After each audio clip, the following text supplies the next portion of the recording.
Hello, Miami Dolphins fans. How are you today on this Saturday, July the 18th? I am Mike Oliva here at the Sleeper Miami Dolphins YouTube channel. Thank you for watching us here at Sleeper Dolphins YouTube. We are also on Twitter at Sleeper Miami. Please be sure you're following us on Twitter at Sleeper Miami. And for those of you watching this video, smash that like button and make sure you are subscribed to the channel. We've got two topics I want to talk about this week. We're going to talk first about Jordan Brooks. Jordan Brooks, everyone has expected he's going to get a contract extension here with the Miami Dolphins this offseason. Well, this offseason, we're about 2 weeks away from training camp, and it still hasn't happened. Devon Achane got his contract extension. Aaron Brewer got his contract extension. They got him a little bit ago, over a month ago for sure. And Jordan Brooks still hasn't got his contract extension. And what's interesting about this is, remember when Miami traded Waddle prior to the draft, they needed to create salary cap space. So what did they do? They reworked a short term. They reworked the contracts of Achane and Brewer, knowing they were going to give them extensions after the draft. So they reworked their deal short term to open up the cap space, trade Waddle. They didn't rework the deal Jordan Brooks. And that raised a red flag at the time. I spoke about it on my own personal podcast that covers the Dolphins. And I think I've mentioned it here as well on Sleeper a couple times. And it's like, why didn't they also rework the deal with Jordan Brooks? Because maybe they knew getting an extension done with Jordan Brooks might not happen. And as we sit here on July 18th, it still hasn't happened. And I think the longer this goes on, the more unlikely it will happen.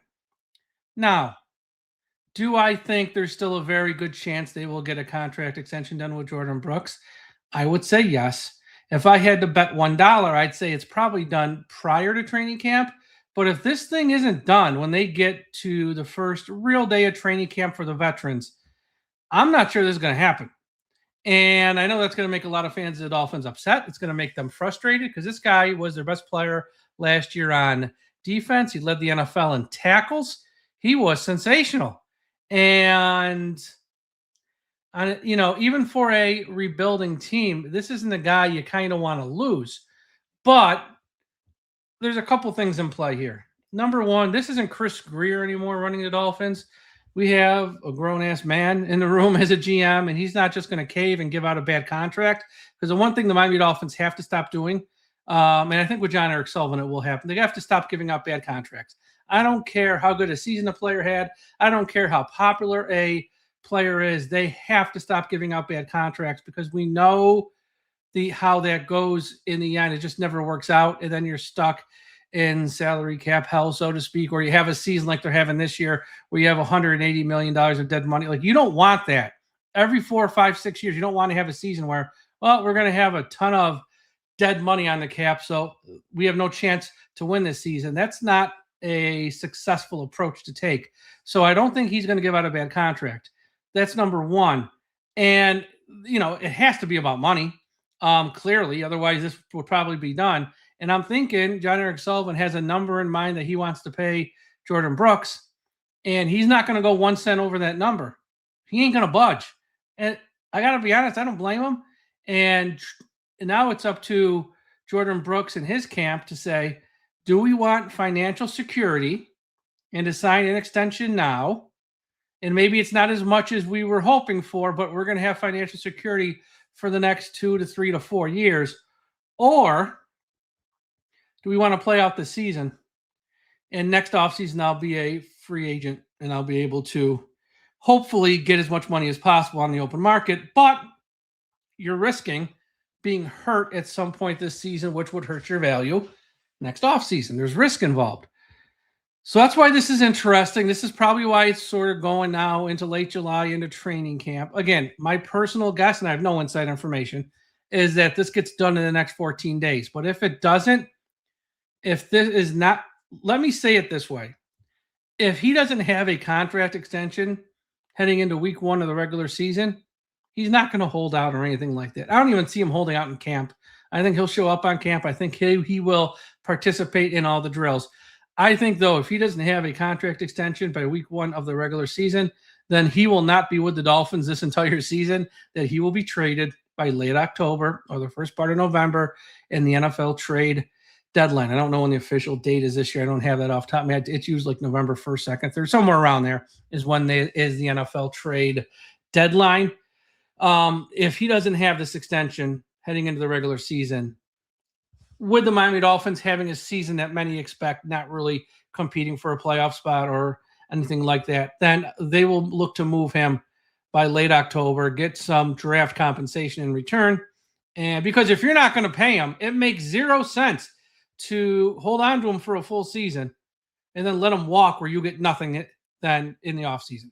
Like, you might as well trade him at that point, especially when you're in year one of a rebuild, especially when, there's no expectations this year. And there's probably no realistic way this team's going to, find a way to a wild card spot. That's just not going to happen. So we'll see. And look, if you want to get really next level, play 3D chess. Did the Miami Dolphins think this might be something that might happen? Well, they did draft 3 linebackers in April. So maybe they were prepared for life after Jordan Brooks. Like, if we can't get this done, and maybe they didn't think they could get it done, well, we got guys coming through the pipeline, Jacob Rodriguez, Trey Moore, Kyle Lewis and stuff, to sort of be replacements. So we'll see. It's going to be interesting, but I am a little surprised. We're here on July the 18th and nothing's been done. I thought this would have got done, honestly, by late June or at some point in June, kind of around the same time they did Aaron Brewer. I know they did Achane first, then it was Aaron Brewer like a few weeks later. I thought this would be done around the same time as Aaron Brewer, but the fact it wasn't makes me think they're not close. And if they're not close, John Eric Sullivan's not going to budge. He has no reason to. This is year one for him. They have $180 million of dead money. This team's not going to win one more game or lose one more game if Jordan Brooks isn't here. This is still probably a 3 to 5 win team this year, So we'll see. But yeah, it's kind of interesting that this is where we are in late July, heading into training camp with Jordan Brooks. So yeah. Next topic. And I know this is probably the one most of you have tuned in for. Are the Dolphins getting new uniforms, and are they going back to the throwback logo in 2027? And normally, I wouldn't talk about this much, but there seems to be some evidence that this is actually possibly going to happen, at least with the uniforms. The logo thing is pure speculation. But if you're changing uniforms, you might be changing logos. So here's the evidence that something is in the works and something might be happening here for the 2027 season.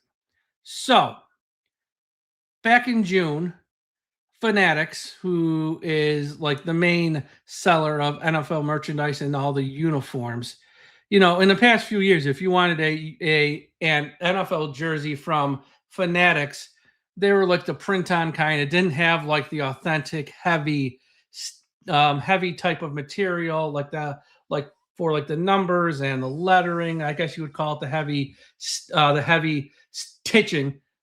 Easy for me to say, like the heavy type of stitching on the uniform. And I guess in June, Fanatics with the NFL said, we're going to sell those uniforms with a heavy type of stitching. We're going to go back in business and start selling those because there's a market for it. Fans want them. We're going to start selling those higher quality uniforms. So Fanatics and the NFL agreed to start to sell these again. And they have created them for 30 of 32 NFL teams. Why didn't they do every team? Why are 2 teams not having their uniforms sold with the new higher quality heavy stitching? Because the league has been notified by those 2 teams that they are making changes to their uniforms next year. So they don't want Fanatics and everyone to invest money and time in making these jerseys this year when 1 year from now they're going to be outdated. So who are the 2 teams? The Miami Dolphins and the New Orleans Saints. Those 2 teams are not going to have these higher quality jerseys being sold on their website this year. And many people believe because those two teams have notified the NFL that they're changing uniforms in 2027. Now, this does not mean the Dolphins are changing their logo, but they might. What it really means is that their primary uniform, right now, they got the white ones, they got the aqua ones. That's going to be changing in some way. It might be a small, subtle change where they're putting like an accent logo or trim around like the collar, or they're putting like an extra stripe on like the arm. It could be something small like that, or it could be they're changing this thing drastically and they're changing the shade of the aqua. They're changing the shade of the white. They're changing the color of like the numbers and like the name on the back.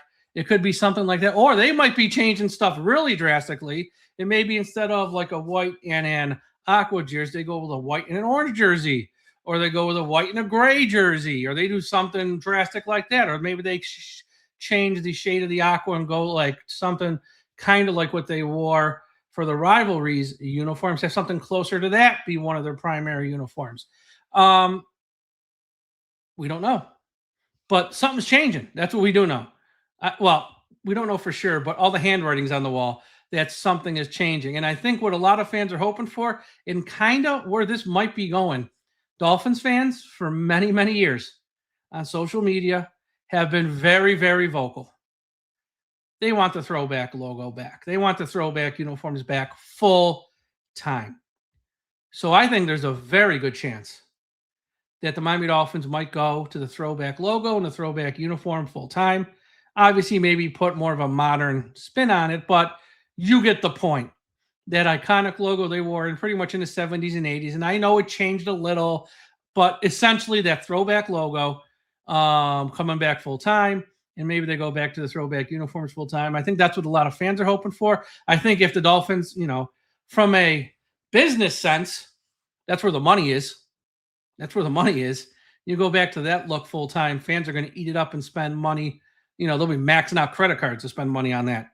So I don't know what the change is, but change is coming. Because when you make these types of changes, there's a lot of teams involved. There's a lot of people involved. You just can't say we're making a change. You got obviously it all starts with the team. They want to make a change. Then you have to notify the league. They have to approve the change. Then you got to talk to fanatics. Then you got to talk to the people who design the new jerseys. Then you got to talk to the retailers who sell these jerseys outside of fanatics. There's like a lot of people in the pipeline that have to be notified. They have to be told what's going on.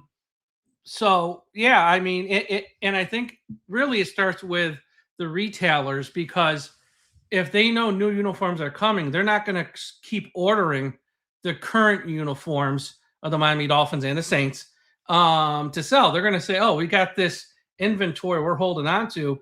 We better sell this like in the next, 6 to 8 to 9 months here, because we know in like 10 months, we got new stuff coming for them. So we better unload this real quick, and they're going to stop ordering, stuff. So look, if you're one of the few that's a fan of the new logo, you better start buying this stuff up now, because it might be changing in some capacity. Not saying it is, but it might be. And if you're a fan of this current uniform look, and I don't know how many people there are out there that are, you might want to start buying that up because something's changing. And I really hope they're going back to the throwback logo full time. I really do. It's what this fan base wants. This fan base has suffered for many years with watching a losing product on the field. 25 plus years out of playoff when we all know that stuff. The one thing the organization can do, and I've said this for many years on this podcast, and I've said it to people who work with the Dolphins too. The easiest thing for this organization to do to build goodwill with your fan base, even when the team isn't winning, is kind of give them what they want. That's something easy. That's something you control. The logo, the uniforms, they control.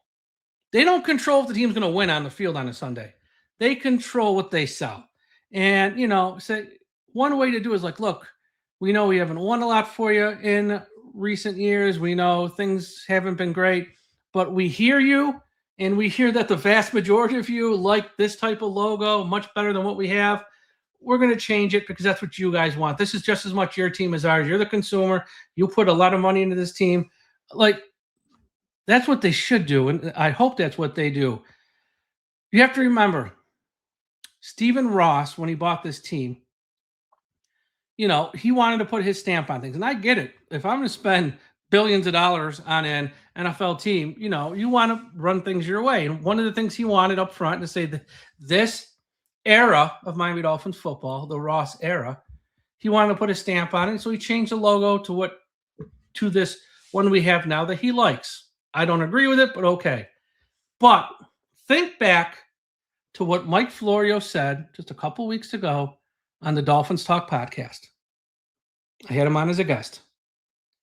Mike Florio said he has heard that Stephen Ross isn't running the Miami Dolphins day-to-day operations anymore, that he has passed it off to his son-in-law, Danny Silman. So if we are under the Silman era of Miami Dolphins football, is this call being made by Silman to put his stamp on the Miami Dolphins like Mr. Ross did? We have Silman now. Troy Aikman's involved. John Eric Sullivan's here. Jeff Hafley's here. New era, new look. Kind of feels that way. I don't know for sure, but it would kind of feel that way, that we are under the Danny Silman era, and this new look, whatever it's going to be, whether it's a minor tweak and change or something more drastic, kind of feels that way. So we'll see. And as I've said for many years, I think the Miami Dolphins, look, I've been a fan of this team my whole life. I just turned 49 years old. I've been around. I've seen pretty much all the logos, not counting the ones in the 70s. But like I said, the ones from the 70s to the 80s, those are really minor changes. Didn't really change all that much. Iconic brands don't change looks. And I know for many of you listening who might not be old enough, the Miami Dolphins used to be an iconic brand. From the 70s to probably the mid-90s or so, they were the symbol of excellence in the NFL. If there was a period of time where they led the NFL in all-time win percentage, and they were a franchise other franchises looked up to. And I never understood why they changed the logo the first time in 1996. I thought that was dumb. I thought that second logo was a bit of a cartoonish logo, made them look kind of silly.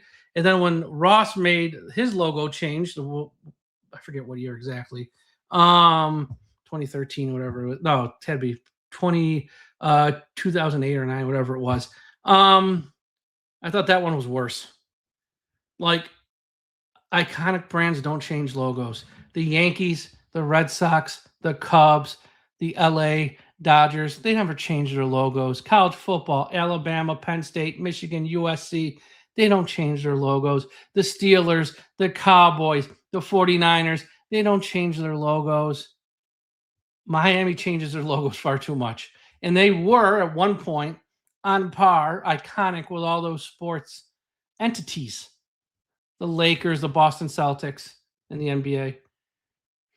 So if they do change this and they go back to the throwback full time, that is correcting a big mistake. And it's probably long overdue.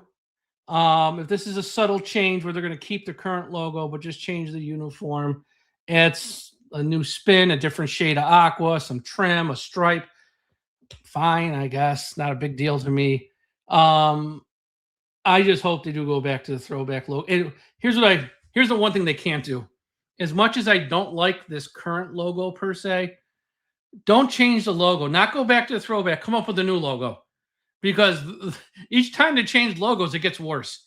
And I don't know how much worse you can get to the one we have now. What we have now, I'm not a big fan of.